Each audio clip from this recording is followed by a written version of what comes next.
This is what I recommend doing before every ride. So the first thing I do once I get dressed, I get my handy dandy tire pressure gauge from Motion Pro and my Joe Blow bicycle pump, and I check and adjust my tire pressure to what I want it to be for that day, depending on what I'm doing. Today I'm going for a street ride, a group ride with everybody. So just normal riding out in the twisties. So I want to put it, there we go, 36 in the front, and I'll put it to 42 in the rear, just stock pressure.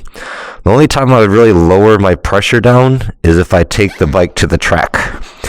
And since I'm not doing that, I'll just put it at stock pressure and it will be fine. Stock pressure is just what it recommends in the owner's manual.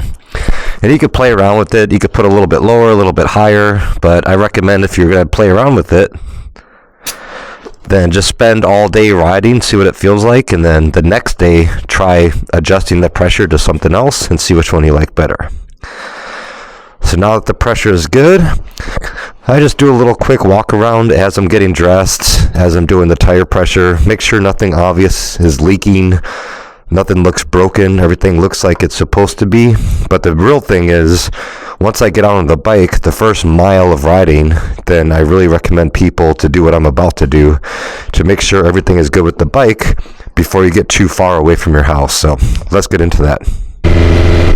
So once you leave your house, if you have the space to do so, this is what I recommend. So I have a local parking lot here, and just to warm myself up, warm the bike up, I usually come down here. I just do some figure eights, just kind of get used to the bike. I'm making sure the bike feels okay. It feels like it did the last time I rode it. The brakes work, just kind of lightly on the brakes. Just to do some turns, some circles, just do a couple figure eights. You don't have to spend all day here, but just play around for a little bit, right? Just, not even 5 minutes. Just making sure everything feels okay, right? The bike doesn't smell weird. There's no flashing lights telling me there's something wrong, right? Just to make sure it's okay. Just like that. Just a quick little play around, right? And that's all I do. After that, this is what really matters. So after that, come down here. There's no one behind me. 7 o'clock in the morning, come here. A little bit of speed. Get on the brakes. Just to make sure everything feels all right. A little bit quicker, a little bit harder on the brake. Accelerate, brake. And why do I do that? So there's a lot of reasons.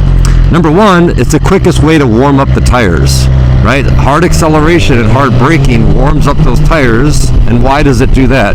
Because the tire flexes and compresses and then expands, right? And there's metal cords inside the tire, and that's what makes it warm up. It's just like taking a spoon and bending it back and forth really fast a bunch of times. The spoon will start to heat up, right? So you're just trying to build some heat into the tires. Accelerate, brake, accelerate, brake. Obviously make sure there's no one behind you. And each time I'm going a little bit quicker and braking a little bit harder. I get to the point where I'm doing stoppies, and once I know I could do a stoppie, the tires are pretty warm, right? Going behind me. There you go, do a little stoppie. So now I know the tires are pretty good. Tires are warmed up, right? Feeling out the brakes, make sure I have fluid, make sure the brakes feel okay. And the main thing I'm doing, I'm mentally preparing myself. So if I'm about to go through the stop sign right here, I come to a stop, everything is good, it looks clear. Now if I go to take off and somebody just blows right through and I have to stop very fast, I want to make sure the brakes actually work, and I want to get used to the feeling of hard braking before I actually need it.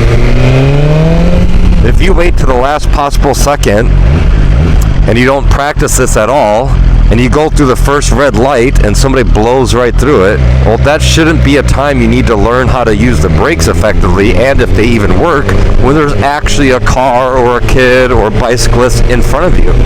So do it beforehand, right? So after I do that for a little bit, then I just kind of weave back and forth, a little bit faster speed, get up into second gear, just get used to the bike, warm myself up, warm the bike up, play around, back down in gears, make sure everything's right. So if something were to happen with the bike, it feels weird, there's some weird smell coming from it, the brakes aren't feeling the same as last time, if there's anything off at all about the bike, the good news is I'm only a mile away from my house. right? I don't want to be 10 miles away on the highway going 80 miles per hour to realize I have no front brake fluid, and I have no front brake at all. Like, that's going to be very bad. So figure all that stuff out before you get too far or get going too fast. That's the idea. And the amount of people that don't do this is pretty crazy to me, because they say things to me like, oh yeah, I went, I was down, I already got on the highway, I was riding about 10 minutes, and I was like, wow, the front brake is missing, or this thing doesn't work, or the bike handlebars was off, or, I had no tire pressure, the tire pressure was 10. It's like, well, why didn't you check all that stuff before you left the house and within the first mile of riding, right? So that's what I recommend doing. Don't wait. Check the stuff. So be proactive. Don't be reactive to something. And yes, every single time before I go ride, if I ride 5 days in a row, then I will check and adjust my pressure before every single ride. Is it 100% necessary to do it? No.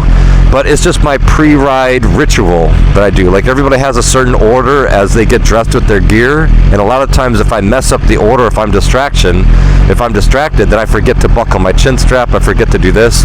So it's just what I do every morning. I've been doing this for so long, I'm just used to it. I check and adjust my tire pressure to put it exactly where I want, because I want to know for sure what the pressure is. I don't want to hope that the pressure is what I want it to be. I want to make sure it is, so I do it, right?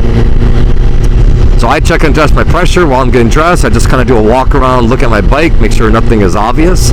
And the first mile of me riding, then I really make sure I get on the brakes, I do the weaving, I really make sure everything feels good, smells good, looks good, and I'm warming myself up, warming the bike up, warming the tires up, warming my brain up.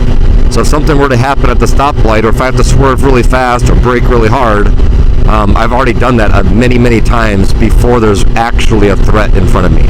And if any of this stuff made sense, or like, oh, that's a good idea, I highly recommend doing it yourself. It gives you peace of mind, and it makes sure your bike is good to go before you're out here riding on the public roads. So there we go. If you guys didn't know, I have my own app. I have a whole bunch of books. I post a bunch of videos on my Instagram. All the links to all that stuff is in the description below. Or just go to MotoJitsu.com and you'll find everything else on there. Thanks for watching, and talk to you guys later.